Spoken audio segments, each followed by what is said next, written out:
I am 73 years old now.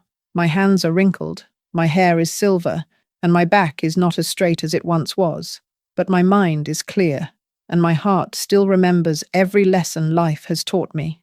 There are some stories we carry quietly for years, not because we are ashamed, but because they need time to settle, time to become something more than hurt, time to become wisdom.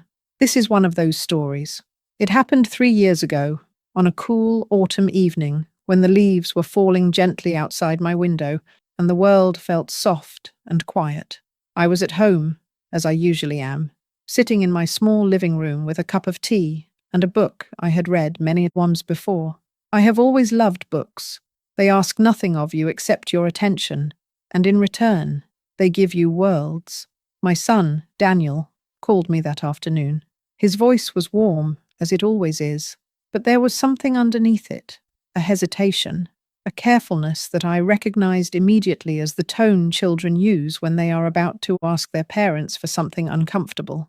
"Mum," he said, after we had talked about the weather and his work, and whether I was eating enough vegetables.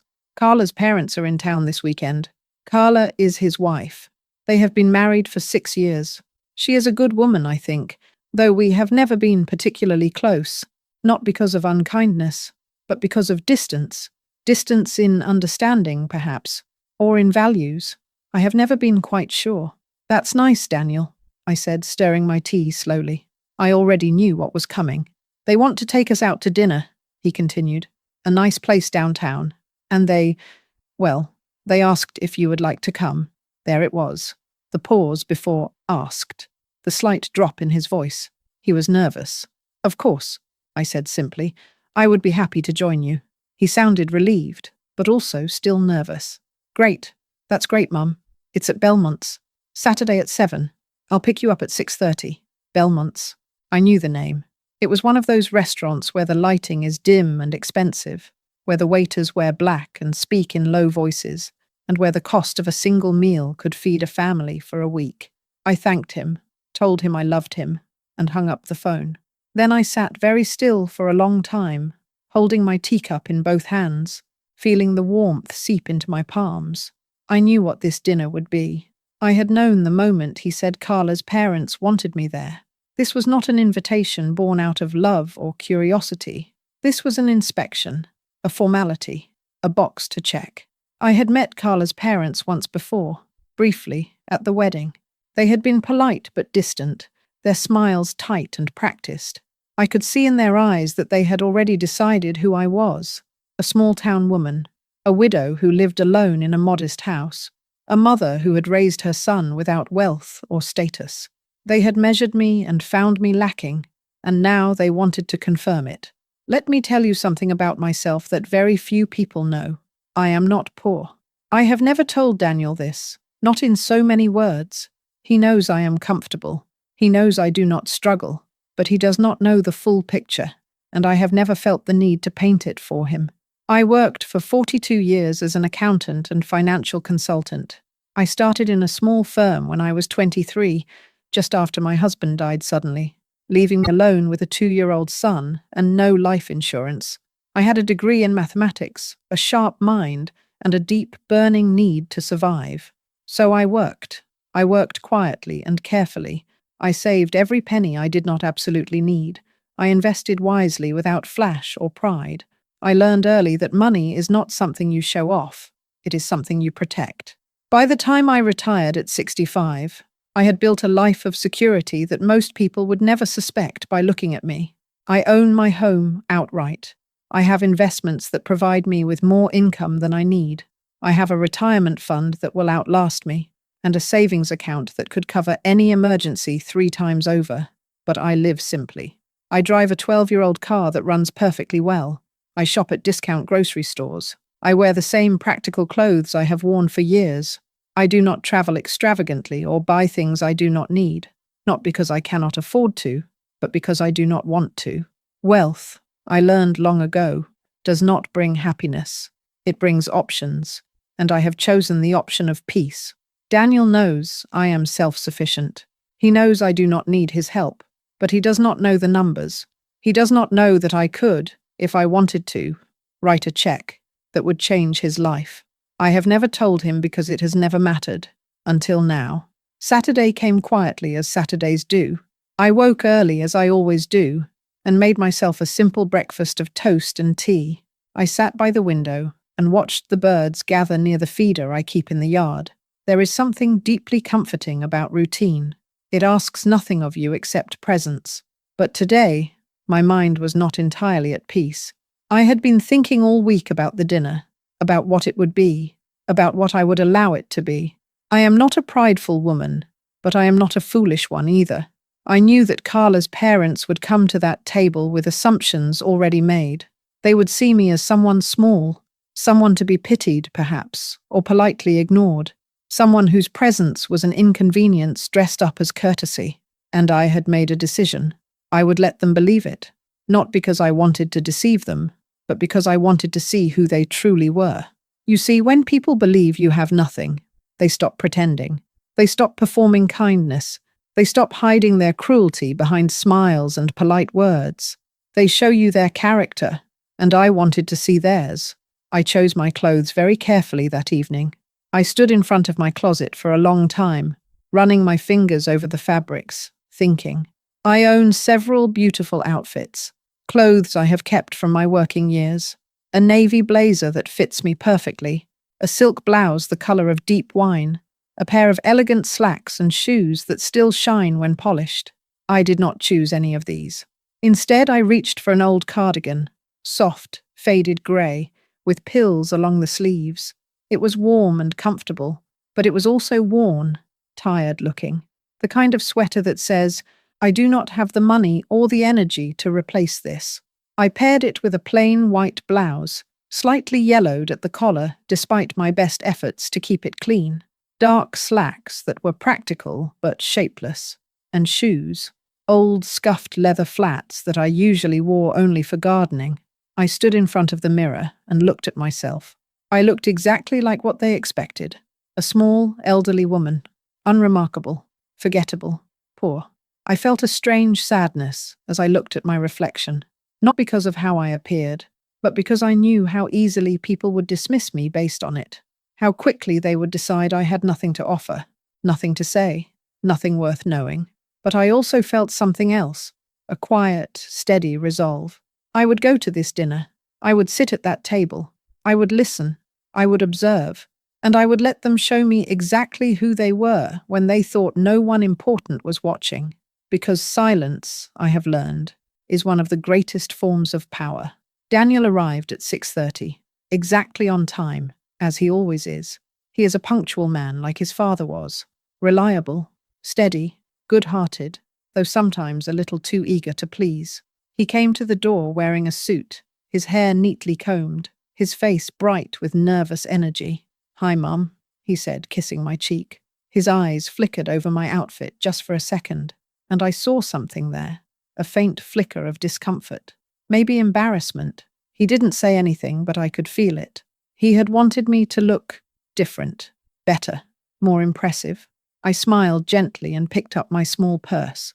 "I'm ready, sweetheart," I said. We drove in near silence. Daniel made small talk about work, about the weather, about a new project he was excited about. I listened and responded when appropriate, but my mind was elsewhere. Carla was waiting outside the restaurant when we arrived. She looked beautiful, as she always does, tall and polished, wearing a sleek black dress and heels that made her even taller. Her hair was styled perfectly, and her makeup was flawless. She smiled when she saw us, but it was a tight smile, controlled. "Hi, Margaret," she said, leaning in to kiss my cheek. The gesture was polite but brief. "You look comfortable, comfortable, not lovely, not nice, comfortable." It was a word chosen carefully, a word that said, "I see what you are wearing, and I am being kind by not commenting on it directly." "Thank you, dear," I said warmly. "You look beautiful." She did, and I meant it, but I also knew that my compliment would make her feel slightly guilty for her own. We walked inside together, and I felt the shift immediately. Belmont's was exactly as I had imagined. Dim lighting, high ceilings, tables spaced far apart to give the illusion of privacy, soft classical music playing in the background. waiters moving like shadows, silent and attentive. Everything about it whispered exclusivity. Carla's parents were already seated at a large table near the back. They stood as we approached, smiles already in place. Her father, Robert, was tall and broad-shouldered, with silver hair and an expensive suit that fit him like it had been made for his body alone. He had the kind of presence that filled a room, confident, commanding, accustomed to being listened to. Her mother, Diane, was smaller, but no less polished. She wore a cream-coloured dress and pearls, her hair styled in soft waves, her makeup subtle but perfect. She looked elegant, timeless, the kind of woman who had never known struggle. "Daniel! Carla!" Robert's voice was warm and booming as he shook Daniel's hand firmly, clapping him on the shoulder. "And you must be Margaret," he said, turning to me. His smile remained, but it cooled slightly. His eyes did a quick scan, head to toe, taking in the cardigan, the old shoes, the lack of jewelry. I watched his smile tighten. "Yes," I said simply, offering my hand. "It's nice to see you again." His handshake was brief, polite, but distant. Diane leaned in and kissed the air beside my cheek, her perfume expensive and strong. "Margaret," she said warmly, though her eyes did not match her tone. "How lovely that you could join us. How lovely that you could join us," as if my presence was a generous allowance on their part. We sat down, and I took the seat at the end of the table, the least prominent spot, the place where someone unimportant would sit. No one objected. The first 20 minutes passed in polite conversation. Robert and Diane dominated, as I knew they would. They talked about their recent trip to Europe, about the villa they had stayed in, about the wine they had tasted, and the art they had seen. Daniel and Carla listened attentively, nodding and smiling, occasionally adding small comments. I stayed quiet. I folded my hands in my lap and listened. I watched their faces. I noticed the way Robert gestured broadly when he spoke, as if the entire restaurant was his audience. I noticed the way Diane touched her pearls when she wanted to emphasize a point. I noticed the way neither of them looked at me. Not once. I was invisible, and I let myself be. The waiter came, and we ordered. I chose a simple pasta dish, something modest and inexpensive. I saw Diane glance at my choice, and then glance at Robert. A small, knowing look passed between them. When the waiter left, Robert leaned back in his chair, swirling his wine. "So, Margaret," he said, finally acknowledging me directly, "Daniel tells us you live alone." It was not a question. It was a statement, an observation delivered with the faintest edge of pity. "Yes," I said calmly, "I do." "That must be difficult," Diane added, her voice dripping with sympathy that felt rehearsed. "Especially at your age. Do you have help? Someone who checks in on you?" There it was, the first cut, gentle but deliberate. "At your age," as if I were fragile, helpless, a burden waiting to happen. "I manage quite well on my own," I said, my voice soft but steady. "I enjoy the quiet." "Still," Robert said, leaning forward slightly, "it's good that Daniel is nearby, in case you need anything. In case you need anything." The implication was clear. I was someone who needed things, someone dependent, someone who required looking after. Daniel shifted uncomfortably in his seat. "Mum's very independent," he said, his voice a little too bright. "She's always been that way." Of course," Robert said, waving a hand dismissively. "But independence is one thing, reality is another. We all need help eventually." I said nothing. I simply took a sip of my water and let the silence settle. The food arrived, and for a while the conversation shifted to safer topics. Work, politics, the economy. But I could feel the tension building, the way Diane kept glancing at me, as if trying to figure me out. The way Robert's tone became more condescending each time he addressed me. And then, halfway through the meal, it began in earnest. "Margaret," Diane said, setting down her fork delicately, "forgive me for asking, but what is it that you did? Before you retired, I mean." The question was posed politely, but the subtext was clear. She was asking because she assumed the answer would be unremarkable. A secretary, perhaps. A cashier. Something small. "I was an accountant," I said simply, "and a financial consultant. Diane's eyebrows lifted slightly, but her smile didn't waver. Oh, how nice. For a small firm, I imagine. It started small, I said, but it grew over time. And you managed? Robert asked, his tone faintly incredulous. On your own? After your husband passed? Yes, I said. I did. There was a pause, a beat of silence that felt heavier than it should have. That must have been very hard, Diane said, though her sympathy sounded hollow. Raising a child alone, working, it couldn't have left much room for anything else. Anything else, meaning culture, meaning refinement, meaning the things they valued.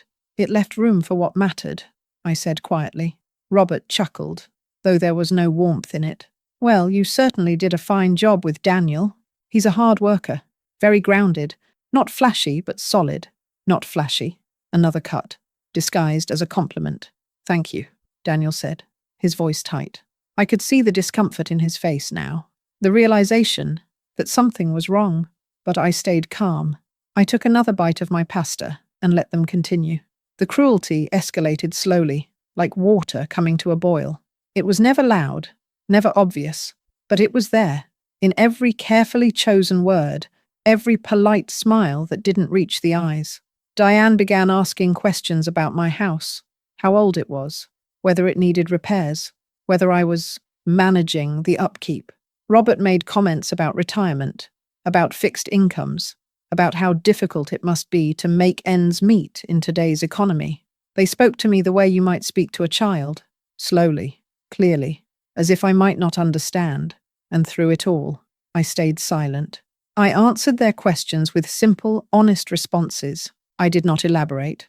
I did not defend myself. I did not try to impress them. I let them believe exactly what they wanted to believe, that I was small, insignificant, poor. And with every passing moment, they became bolder. The turning point came near the end of the meal. We had finished eating, and the waiter had cleared our plates. Robert ordered another bottle of wine, something expensive that he made a point of explaining to the table. Diane turned to me, her expression soft and pitying. Margaret, she said gently, Robert and I have been talking, and, well, we want you to know that if you ever need anything, anything at all, you shouldn't hesitate to ask. I looked at her, my face calm. That's very kind of you, I said. We mean it, Robert added, his voice firm. Daniel is family now, and that makes you family too. If there's ever a medical expense, or if the house needs work, or if you just need a little help getting by, we're here. A little help getting by. There it was. The assumption, the judgment, the condescension wrapped in generosity. They had decided I was a charity case, and they were offering to save me. I felt something shift inside me then. Not anger, not hurt, but a deep, quiet clarity. I had seen enough. I set down my water glass carefully and folded my hands in my lap. That's very generous of you, I said, my voice soft but steady. But I don't need help. Diane's smile faltered slightly. Oh, we didn't mean… I know what you meant, I said gently. And I appreciate the offer, but I'm quite comfortable. Robert frowned. Margaret, there's no shame in accepting help. Pride can be… I'm not proud, I interrupted, still calm. I'm simply telling you the truth. I don't need financial help. I haven't needed it for a very long time. There was a silence. Daniel was staring at me now, confusion and something else. Curiosity, perhaps, flickering in his eyes. Carla looked nervous. Robert and Diane looked uncertain. I don't understand, Diane said slowly. I took a breath. I retired 8 years ago, I said quietly, after 42 years of work. I spent those years managing money, other people's money and my own. I was very good at it. I saved carefully. I invested wisely. And I built a life that allows me to live exactly as I choose. I paused, meeting Robert's eyes. I live simply because I prefer simplicity, not because I have no other option. The silence that followed was thick and heavy. Robert's face had gone very still. Diane's smile had vanished entirely. You're saying you're… Diane trailed off, unable to finish the sentence. Financially secure, I said simply. Yes, very much so. I reached into my purse and pulled out a business card. It was old from my consulting days, but it still had my name and credentials printed clearly. I placed it on the table in front of Robert. I was a senior financial consultant for over 20 years, I said. I managed portfolios for individuals and small businesses. I specialized in long-term investment strategies and retirement planning. Robert picked up the card slowly, his face unreadable. I own my home outright, I continued, my voice still calm. I have a diversified investment portfolio. I have retirement savings that exceed what I will ever need, and I have more than enough to live comfortably for the rest of my life. I folded my hands again. I chose to dress simply tonight. I chose to let you believe I was someone small and unremarkable, not because I wanted to deceive you, but because I wanted to see how you would treat someone you believed had nothing. The words hung in the air like smoke. Diane's face had gone pale. Robert's jaw was tight. And now I know, I said softly. No one spoke. The silence was absolute. Daniel was staring at me with wide eyes, his mouth slightly open. Carla looked down at her lap, her cheeks flushed with embarrassment. Robert set the business card down carefully, as if it might burn him. Margaret, he began, his voice strained. We didn't mean to. You did, I said gently. You absolutely did. And that's all right. People show you who they are when they think it doesn't matter, when they think you're not important enough to impress. I looked at Diane. You offered me charity because you assumed I needed it. You pitied me because you decided I was less than you. I looked at Robert. You spoke to me like I was a burden, a responsibility, someone to be managed. My voice remained soft, calm. There was no anger in it, only truth. But I am not a burden, I said. I am not poor. I am not helpless. And I am not less than you simply because I choose to live differently. I stood slowly, picking up my purse. Thank you for dinner, I said. It was very educational. I turned to Daniel. I'll take a cab home, sweetheart. You stay with your wife and her family. Mum, he started, but I shook my head gently. It's all right, I said. We'll talk tomorrow. And with that, I walked out of the restaurant. My back was straight, my head was high, and I felt, for the first time in a very long time, the quiet power of my own dignity. The cab ride home was peaceful.